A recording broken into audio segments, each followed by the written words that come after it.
Silakan duduk. Haleluya. Sekali lagi kita sangat memuji Tuhan karena kita dapat hadir beribadah sekali lagi. Dan kita sangat bersyukur karena kekuatan dan kesempatan bagi kita. Nah, minggu yang lepas kami pergi ke BM Somariang. Sebenarnya itu program istri saya pergi tengok sekolah minggu mereka. Memang tugas dia pun sebagai pengerusi sekolah minggu daerah dan dia harus melihat bagaimana setiap gereja menjalankan sekolah minggu mereka, karena kita sadar bahwa anak-anak kita yang masih muda, yang kecil ini, kita harus ready ya, untuk melatih mereka sejak umur mereka 4 tahun sampai ke 17 tahun. Okay? Nah, kalau kita tidak ready melatih mereka, tidak ada teknik melatih mereka, dan waktu mereka mencapai umur 17 tahun, mereka takut dan gentar menghadapi dunia ini. Tetapi kalau kita melatih mereka sejak kecil, bagaimana hafal ayat, bagaimana beriman, dan bagaimana melakukan mukjizat, pada umur 17 tahun mereka akan seperti membeli kue karipap di tepi jalan, melakukan mukjizat. Luar biasa kan? Nah, kita ini takut melakukan mukjizat karena kita tidak dilatih, okay? Hanya pergi sekolah minggu sahaja. Rame-rame nyanyi-nyanyi dan akhirnya tidak dicabar, tidak dilatih bagaimana tingkat demi tingkat. Primary tadika, sekolah rendah, tingkatan, dan university. University melakukan mukjizat. Nah, kami pergi ke Somariang dan ya akhirnya saya disuruh khotbah. Dan lepas khotbah akhirnya saya disuruh nyanyi. Bukan satu nyanyi, akhirnya jadi konsert. Okay, luar biasa. Nah, walaupun saya minta mereka naik kot, ternyata mereka hanya tahu satu kot sahaja. Dan kot yang lain mereka tidak tahu. Okay? Hanya satu orang saja yang tahu. Ya. Nah, luar biasa Tuhan, di mana-mana pun Tuhan ada. Nah, mari pada hari ini kita akan melihat satu tema ini, yaitu Yesus mati untuk menebus kita. Karena ini adalah bulan orang kata Paskah, di mana-mana pun kita lihat bahwa persiapan Easter ataupun Paskah, dan kita juga mau mengerti karena yang kita tahu bahwa Yesus mati, dia dikuburkan dan bangkit, dan kita kata hore, okay? Kita sangat bersyukur. Tetapi apa kata kita lihat, mungkin ada pengertian, ada yang apa yang Tuhan mau, itu Yesus mati untuk menebus kita. Yesaya 53 ayat 3 sampai 5.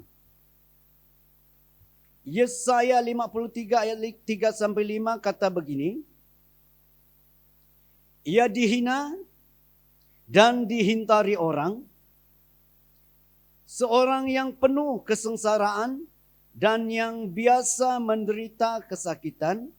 Ia sangat dihina sehingga orang menutup mukanya terhadap dia, dan bagi kita pun dia tidak masuk hitungan. Nah, mungkin kita bingung dengar ayat ini.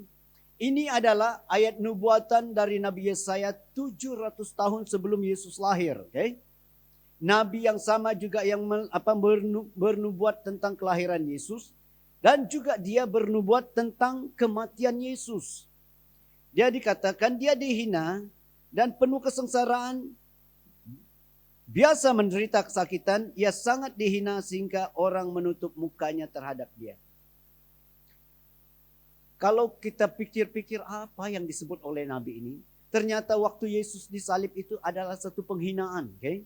Semua orang yang dihukum gantung di atas kayu salib itu, mereka punya jenayah itu sangat berat, tidak dapat diampuni, dan mereka ditelancangkan lalu digantung. Okay? Dan yang kita lihat dalam gambar itu masih bagus, masih ada penutup-penutupnya, hanya baju tidak ada. Tetapi kalau kita ikut yang orang Romawi buat, betul-betul dihina, dipermalukan, bahkan sampai keturunan orang itu dipermalukan. Okay? Nah, itu yang kita lihat di dalam bahagian ini. Itu sebabnya orang Romawi kalau menyelidiki satu kes kesalahan itu bukan alang-alang, bukan sembarang. itu betul-betul bukti bahwa ini dia buat salah, ini dia, baru mereka jatuhkan hukuman. Tidak ada orang menjatuhkan hukuman jadi kambing hitam lah, karena Romawi itu adil dan betul-betul saksama. Okay? Nah, apa yang kita lihat, dia dihina dan penuh kesengsaraan, dan bagi kita pun dia tidak masuk hitungan. Dan bagi orang dia tidak dikira, dianggap ada. Okay? Dia itu nonsen, dia tidak ada apa-apa. Nah, itu anggapan kita dan itu anggapan orang. Ayat 4 berkata begini, tetapi sesungguhnya penyakit kitalah yang ditanggungnya dan kesengsaraan kita yang dipikulnya. Padahal kita mengira dia kena tulah, dipukul dan ditindas Allah. Dan orang berpikir bahwa orang ini memang dikutuk oleh Tuhan, itu sebabnya dihukum seperti ini. Tetapi dia berkata bahwa penyakit dan kesengsaraan kita ditanggungnya. Ayat 5 berkata, tetapi dia tertikam oleh karena pemberontakan kita. Dia diremukkan oleh karena kejahatan kita. Ganjaran yang mendatangkan keselamatan bagi kita ditimbakan kepadanya. Dan oleh bilur-bilurnya kita menjadi sembuh. Nah, ini mari kita masuk dalam hal yang pertama. Dia menggantikan kita dalam hukuman kita. Kematian Yesus, rupanya dia mati supaya hukuman terhadap kita manusia yang berdosa ini, dia yang menggantikan kita. Dia ambil alih. Banyak sekali kita tidak tahu bahwa Yesus mati, dia dikuburkan dan bangkit. Ternyata ayat 5 berkata, karena kejahatan kita, karena pemberontakan kita. Dari Adam dan Hawa jatuh dalam dosa dan kita ini anggap pemberontak terhadap Allah. Harus dihukum, tetapi Yesus mati menggantikan kita. Lalu hukuman itu jatuh kepada Yesus dan kita diselamatkan. Ini yang kita tahu. Inilah namanya kasih karunia. Kan? Kasih karunia Tuhan. Seharusnya kita dihukum, tetapi ada orang yang menggantikan kita. Contoh, kalau si Kian, mana Kian? Kian mana? Contoh, Kian kena saman. Saman apa? Saman kereta. Oke, contoh. Oke. 300. Tapi ternyata Clement yang bayar. Lalu Kian selamat. Bingung dia. Mana sudah saman saya? Ada orang bayar. Sudah dibayar. Okay? Nah, itu namanya kasih karunia.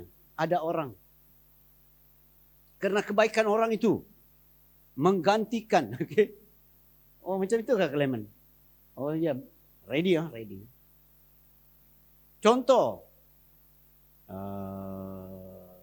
Saya mesti mau tahu nama nih. Mana yang saya tahu nama, nanti kena KFC saya ini. Contoh, si Mandy pergi makan di KFC. Tapi dia lupa bawa kad dan dompet dia. Dan dia mau ditahan supaya cuci pinggan di KFC.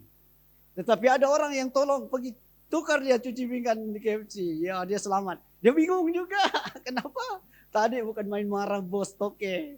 Tapi sekarang senyum-senyum dia toke. Okay?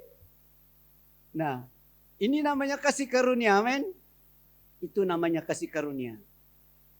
Waktu kamu sudah terperangkap dalam sesuatu hal, kamu sudah ketakutan, tetapi tiba-tiba kamu tidak dihukum. Karena ada orang yang menanggung, yang menggantikan kamu. Nah, waktu surga sudah sangat marah dengan kita ini, kejatuhan Adam dan Hawa. Dan kita ini harus dihukum dan menanggung hukuman, tetapi Yesus menggantikan kita. Dia menggantikan kita di atas kayu salib. Nah, sekali lagi, sebagai ringkas sahaja, waktu Adam dan Hawa jatuh dalam dosa, iblis letakkan harganya sangat mahal. Untuk menebus, membeli balik manusia itu, ialah dengan darah manusia yang kudus. Tidak ada tercela, tidak ternoda. Sedangkan keturunan Adam dan Hawa semuanya manusia yang sudah tidak kudus, semuanya berdosa. Dan iblis pikir bahwa memang tidak dapat dibeli. Ini siapapun yang lahir dari keturunan Adam dan Hawa pasti tidak suci, pasti tidak kudus. Tetapi surga tidak mati akal. Surga dengan segala hikmat yang luar biasa. Yesus, firman itu menjadi manusia, menjadi Yesus. Firman itu jadi manusia dan malaikat berkata kepada Maria, "Hai Maria, anak yang dalam kandunganmu itu dari Roh Kudus." Itu sebabnya anak itu akan disebut kudus. Lalu kita membaca dari Lukas pasal 1. Akhirnya lahirlah Yesus. Dia bukan dari manusia. Memang surga datang hantar. Dan dia menjadi manusia tetapi kudus. Dan iblis coba membunuh dia. Herodes mau membunuh dia, tetapi malaikat Tuhan berkata kepada Yusuf waktu malam, "Bangunlah, angkatlah anak itu, larilah ke Mesir." Betapa jauhnya untuk lari. Dari Yehuda, Bethlehem harus lari ke Mesir. Itu jauh. Tetapi pada malam itu juga Yusuf dan Maria lari lintang pukang membawa bayi itu lari. Dan Herodes tidak dapat mencari dia. Herodes membunuh semua anak-anak di Yehuda, di Bethlehem, di Rama. Tetapi Yesus selamat. Ini berarti bahwa manusia harus berjuang juga. Senang saja malaikat ambil Yesus dan angkat dia ke awan-awan. Waktu Herodes membunuh anak di bawah sini. Lepas dibunuh mereka sudah askar lari dan dia bawa balik ke dunia. Senang saja, tetapi tidak demikian. Karena inilah yang dilakukan oleh Tuhan kepada Yesus pada masa itu. Lalu kita lihat bahwa iblis tidak dapat menghancurkan dan menghalang rencana Tuhan. Nah, waktu Yesus sudah besar, dia dituduh bukan karena jenayah. Karena bangsa itu rasa bahwa dia membawa satu ajaran yang luar daripada mereka punya. Dan mereka ditangkap dan disalibkan tanpa kesalahan. Dan lalu Yesus mati menggantikan saya dan saudara dengan darah yang kudus. Alkitab berkata darah yang mahal dan tidak ternoda, tidak tercela, dan bayarannya lunas. Dan iblis mati akal. Okay? Lalu kita ini ditebus kembali. Nah, itulah saya dan saudara pada hari ini. Kalau kamu tengok orang di kiri kanan kamu itu, walaupun mukanya agak-agak kembang-kembang, walaupun agak hitam-hitam, tetapi dia sudah ditebus. Beritahu dia, engkau sudah ditebus, po. Sis, bro, engkau sudah ditebus.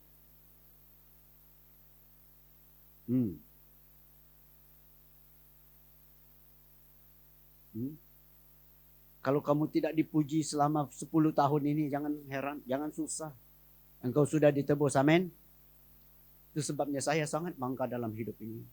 Walaupun sejak purbakala tidak ada susah betul rasa hidup di sekolah menengah. Karena wanita-wanita datang lempas, pendek dia dari saya. Di depan-depan lagi, rasa sakit hati juga kan. Itu sebabnya waktu saya apa-apa saja, saya tak kisah dengan orang. Supaya tidak banyak sakit hati kan. Tetapi ternyata waktu saya tahu bahwa saya ditebus, saya mulai bangga dengan diri saya. Saya ditebus. Berharga lagi. Haleluya. Adakah Yesus membayar kamu dengan 2 cawan darahnya ataupun saya hanya 1 saja? Tidak, 1 saja. Darah Yesus tertumbah semuanya sama rata. Dan berarti kita sama-sama. Kita sama berharga, amin. Haleluya. Walaupun ada yang rasa dia lebih berharga dari kita kan. Saya lebih berharga. Orang yang nyanyi rock dia rasa dia lebih berharga daripada yang tidak pandai nyanyi rock. Karena saya masih ingat pujian penyembahan kami di Samaryang minggu lepas. Kita ada nyanyi rock hari ini. Wih. Nyanyi rock. Ternyata lagu dangdut. Hebat sih. Wah, dangdut keluar, rock keluar. Ya, semua terbalik. Yang harus nyanyi dangdut, musik rock. Yang harus musik rock, dangdut. Saya kata, Apa jadi dengan dunia di sini? Akhirnya saya nasihat mereka, bagus info banyak-banyak dengan kebaktian gabungan daerah. Daerah kan? Supaya dia lihat bagaimana orang nyanyi lagu ini dan nyanyi lagu ini. Ya ampun, satu lagu penyembahan keluar. Ya betul-betul rock. Memang rancak lah. Bayangkan lagu penyembahan sangat-sangat rancak. Saya mau bernapas pun tidak sempat. Mau angkat tangan salah-salah, turun tangan salah-salah. Karena itu penyembahan, saya mau menyembah Tuhan.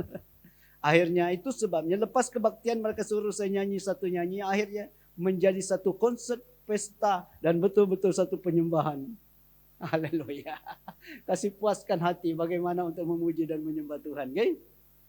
Nah itu yang kita lihat di sini. Yang kedua, penyakit dan kesengsaraan kita lah yang dipikulnya. Kalau kita lihat ayat ini, ayat 4, tetapi sesungguhnya penyakit kita lah yang ditanggungnya dan kesengsaraan kita yang dipikulnya, padahal kita mengira dia kena tulah, dipukul dan ditindas Allah. Yohanes pasal 10 ayat 10. Mari kita lihat Yohanes. Karena ayat Yesaya itu ayat nubuatan. Sekarang kita lihat ayat perjanjian baru dia. Yohanes 10 ayat 10 berkata, pencuri datang hanya untuk mencuri dan membunuh dan membinasakan. Aku datang supaya mereka mempunyai hidup dan mempunyainya dalam segala kelimpahan. Ada orang berpikir bahwa ini hidup kelimpahan, hidup apa? Kadang-kala orang pikir bahwa orang mengajar ini hidup kelimpahan ini, mengajar itu apa? Injil makmur. Ada orang keliru dengan Injil makmur ataupun Injil yang memberitakan tentang kelimpahan. Karena kita tidak tahu ada gereja yang mengajar begini. Mereka mengajar di dalam gereja mereka mengajar tentang kemakmuran, sama itu tidak ada masalah. Tetapi mereka meletakkan garis rohani itu dengan keberhasilan dalam kerja dan harta. Bayangkan kalau kita yang biasa atau kita yang satu motosikal atau satu kereta ini atau dua kereta saja di rumah, dia sudah anggap kamu kurang beriman. Itu mereka punya ajaran, okay? Injil makmur namanya. Semua yang ada bisnis kaya raya, jutawan itu betul-betul beriman, rohaninya bagus. Nah, itu namanya Injil makmur. Jangan keliru. Tetapi yang dikatakan di sini bahwa pencuri datang hanya untuk mencuri, membunuh dan membinasakan, tetapi aku datang supaya mereka mempunyai hidup dan mempunyainya dalam segala kelimpahan. Kalau kita lihat penyakit kita dan kesengsaraan kita lah yang dipikulnya. Yohanes berkata bahwa dia datang supaya kita mempunyai hidup dan mempunyainya dalam segala kelimpahan.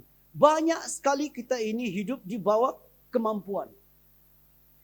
Sehebat-hebat orang yang ada di negeri kita pun, masih juga dia rasa gentar untuk berhadapan dengan hidup. Tetapi Yesus berkata, akulah yang menanggung penyakit.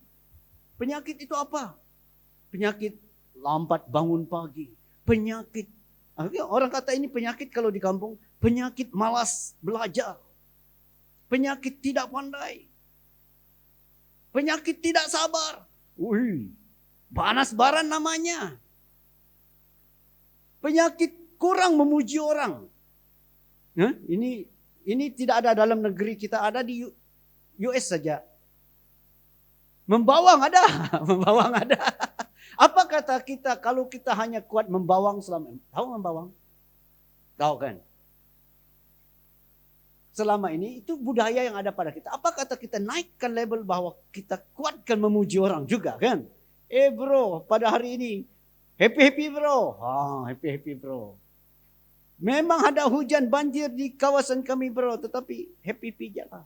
Ada juga semangat kan? Coba kalau sudah banjir, marah-marah kita tuh. Ada orang yang teriak-teriak kalau banjir.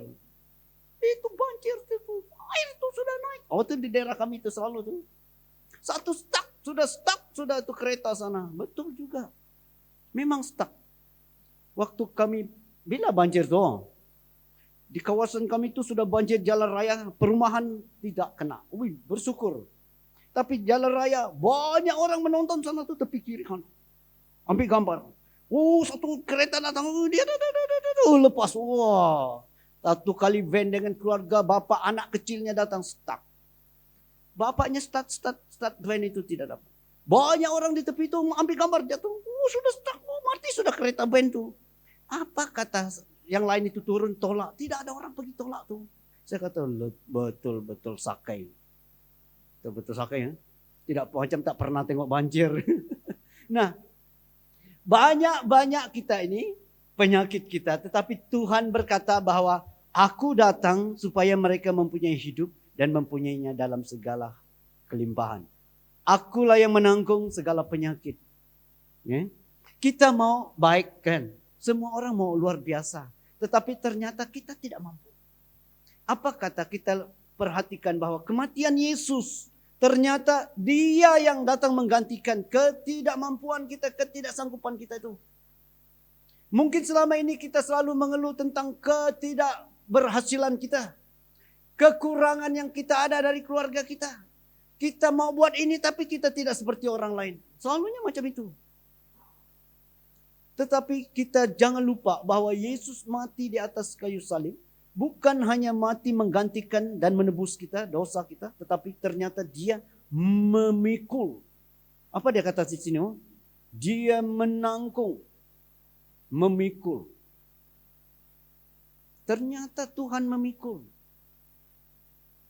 Dia memikul. Mungkin selama ini kita pikul sendiri. Jarang-jarang kita serahkan kepada Tuhan. Amin. Jarang-jarang. Okay? Kalau sudah sakit penyakit, kelemahan, kekurangan, ketidakmampuan datang. Lalu kadang-kala kita menangis sahaja.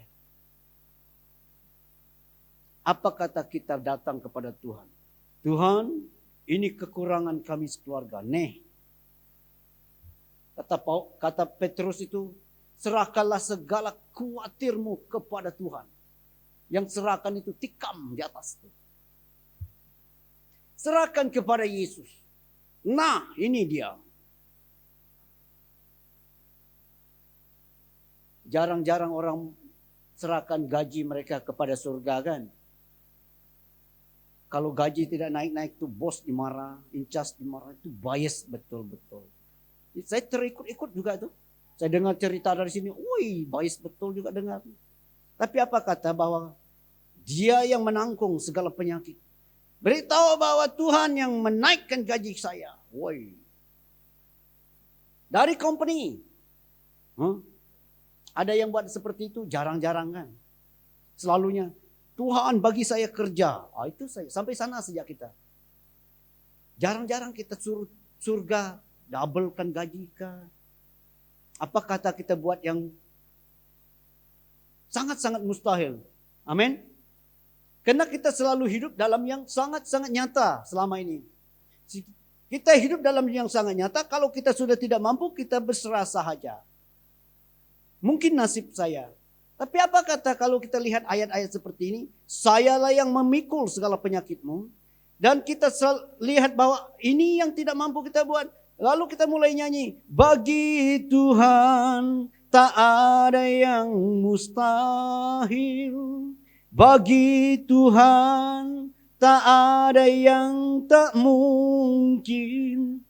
Mukjizatnya disediakan bagiku. Ku diangkat dan dipulihkannya.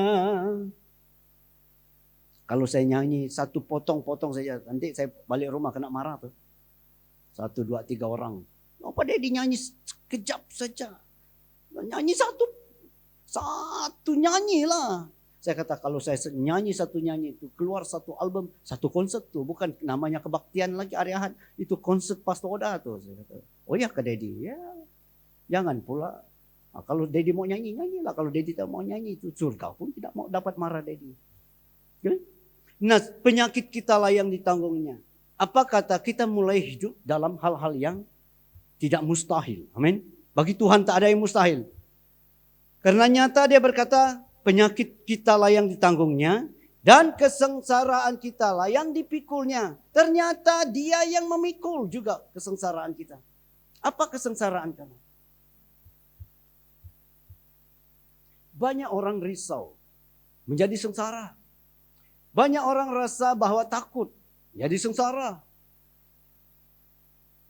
Banyak orang sangat ragu dengan hidup, jadi sengsara juga. Contoh bagi mereka yang tidak pernah dapat girlfriend, boyfriend tuh. Wih, risaunya luar biasa, tidur tidak dapat, bangun pun tidak dapat. Itu betul-betul sengsara. Tetapi apa kata? Ayat ini berkata kesengsaraan kita lah yang dipikul. Ternyata Tuhan tidak jauh dari engkau. Amin. Buat apa Tuhan datang jauh-jauh dari surga kalau dia tidak perhatikan hidup kita? Apa yang kita sangat-sangat sengsara dan pikul, sangat-sangat kita mau pikul sendiri. Balik-balik juga kita serahkan juga kepada Tuhan. Amin. Serahkan kepada Tuhan. Saya mulai serahkan kepada Tuhan segala keadaan sekarang. Karena dulu kita pikir bahwa kita hidup macam ini dan kita coba berusaha. Tetapi kalau kita sudah berusaha dan kalau kita sudah tidak mampu, the rest kita serahkan kepada Tuhan. Tuhan, segala sesuatu saya serahkan kepada kamu. Saya sudah berlari sampai di sini, saya sudah melompat sampai sini, saya sudah berjalan sampai di sini. Yang seterusnya adalah surga punya hal. Karena bagi Tuhan tidak ada yang mustahil. Engkau Allah yang mengadakan segala sesuatu. Engkau Jehovah Jireh Allah yang menyediakan. Engkau Jehovah Rafa Allah yang menyembuhkan. Dan kita serahkan kepada Tuhan. Orang biasa kalau di dalam tangan Tuhan menjadi luar biasa. Apalagi orang-orang yang luar biasa. Yang kita lihat sangat hebat dalam zaman kita. Mau saya sebut siapa yang saya anggap hebat-hebat di zaman saya ini? Mau sebut? Mau? Loh, saya mau minta izin nih. Mau sebut siapa nama-nama mereka yang saya rasa anggap hebat pada waktu zaman ini? Amin?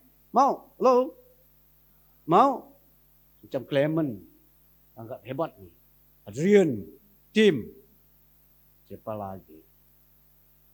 Debbie RTM. Debbie RTM, kita panggil you Debbie RTM, karena ada Debbie Layun juga. Kleren, oi, Tiko, apa lagi? Siapa lagi mau hebat? Gary saya kata Gary saya. Saya selalu sebut dia macam itu.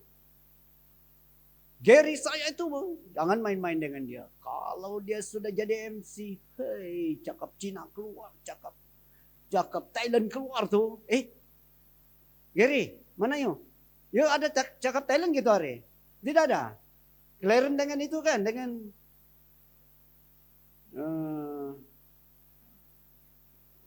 mana dia sudah?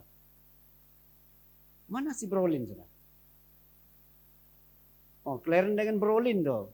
Bila kita mau buat itu yang macam itu hari juga, ada. Nah inilah manusia hebat. Kalau manusia hebat di tangan Tuhan, apa akan jadi? Luar biasa kan?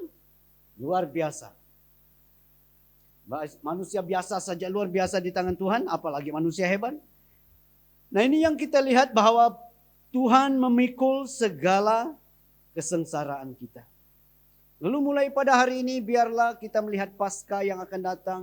Yesus mati dan Yesus dikuburkan dan dibangkitkan. Dan kita tahu apa yang dinubuatkan oleh para nabi tentang kematian dan kebangkitannya. Bahwa penyakit kamu dia yang pikul. Kesengsaraan kamu, kebingungan kamu, ketidakmampuan kamu, dia yang pikul. Nah yang terakhir di sini, darahnya menjadi meterai. Ini yang kita selalu lihat. 1 Korintus pasal 11 ayat 25. 1 Korintus 11 ayat 25 kalau kita ada perjamuan Tuhan ini selalu dibaca. Demikian juga ia mengambil cawan sesudah makan lalu berkata, cawan ini adalah perjanjian baru yang dimeteraikan oleh darahku. Perbuatlah ini setiap kali kamu meminumnya menjadi peringatan akan aku. Darah yang menjadi meterai. Waktu Yesus mati, waktu darahnya dicurahkan, darah itu menjadi meterai dalam satu perjanjian baru. Perjanjian lama itu apa? Bahwa engkau harus menggenapkan seluruh hukum Taurat baru layak. Tetapi dalam perjanjian baru, bahwa engkau sudah dibeli. Dan engkau sudah diberi kemenangan dengan percuma. Karena ada yang menanggungnya, yaitu Yesus Kristus. Lalu pada hari ini, kita ini sudah diselamatkan karena Yesus mati bagi kita. Dan darah Yesus itu menjadi meterai, satu simbol, satu tanda aras bagi kita bahwa kita sudah diselamatkan. Apapun yang dipersoalkan oleh dunia, apapun dipersoalkan oleh iblis, tidak dapat berbuat apa-apa lagi. Karena hal itu sudah sah. Saya dan saudara sudah diselamatkan. Dan pada hari ini biarlah saya dan saudara mengetahui bahwa waktu kematian kebangkitan Tuhan Yesus, kita ini sudah menjadi milik Tuhan. Amin. Beritahu orang sebelah, kamu sudah milik Tuhan. Bukan milik iblis lagi. Kalau orang berkata, anak setan, waduh. Beritahu dia, saya anak Tuhan. Nah, mari kita sama-sama berdiri. Kita sama-sama berdiri, mari kita menyembah Tuhan. Ada satu penyembahan yang saya sangat suka tadi. Biarlah jiwa kita datang di hadirat Tuhan.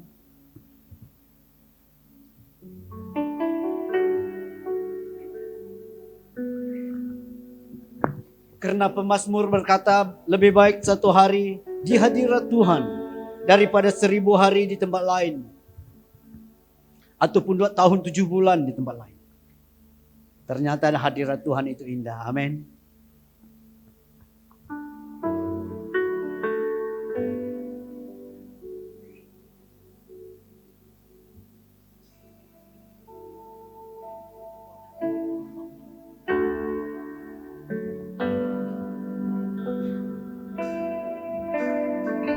Sama-sama kita naikkan lagu ini sekali lagi.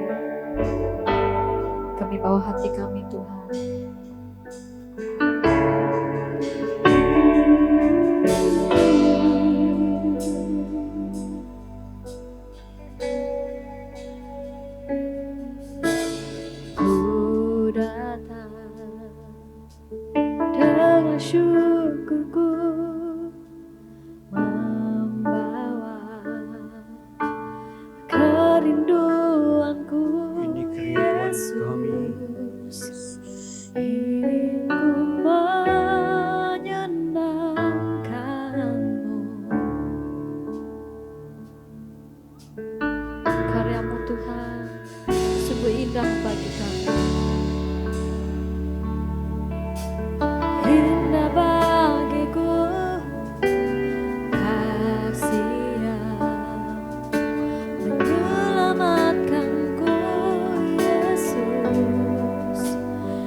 Biarlah jiwa kami datang dapat menyembah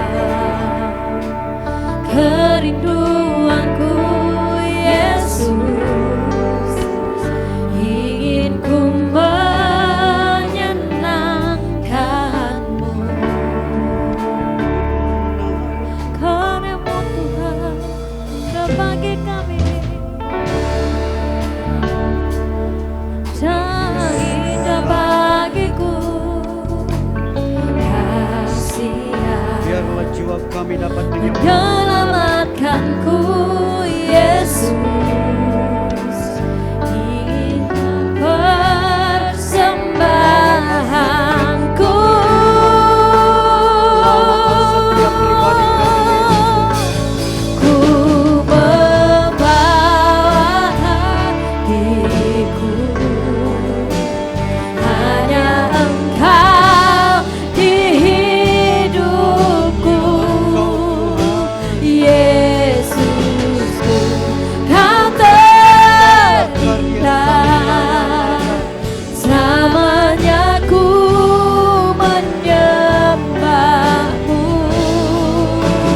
Ku membawa hidup ini, persembahan kami untuk Yesusku. Kau terindah, selamanya ku menyembah-Mu.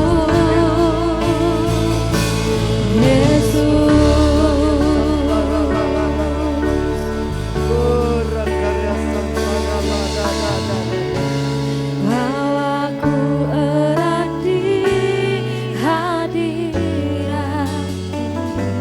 Bawalah kami ke hadirat-Mu Tuhan. Hatiku tersembahan bagi-Mu. Jiwa kami tenang Tuhan, jiwaku tenang di hadirat. Jiwa kami aman Tuhan, hatiku aman dalam kasih-Mu. Katakan sekali lagi bahwa kami erat di hadirat-Mu Tuhan. Aku erat di hadirat-Mu. Oh, hatiku persembahan bagi-Mu. Jiwaku tenang Tuhan, jiwaku tenang di hadirat. Katakan hati kami aman di dalam-Mu Tuhan. Hatiku aman dalam kasih-Mu.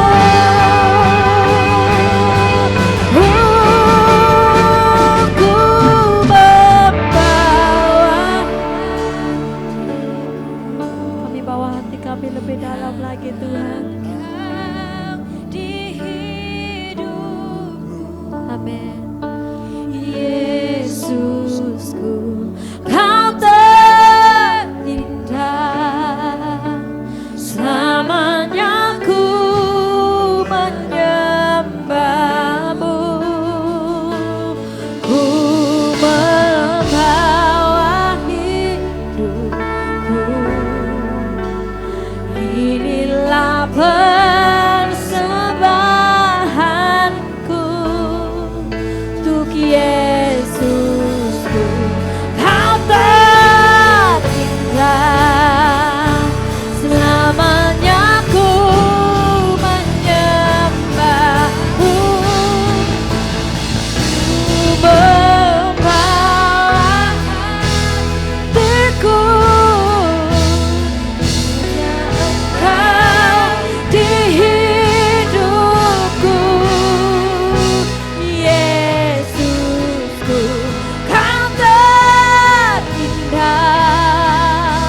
kami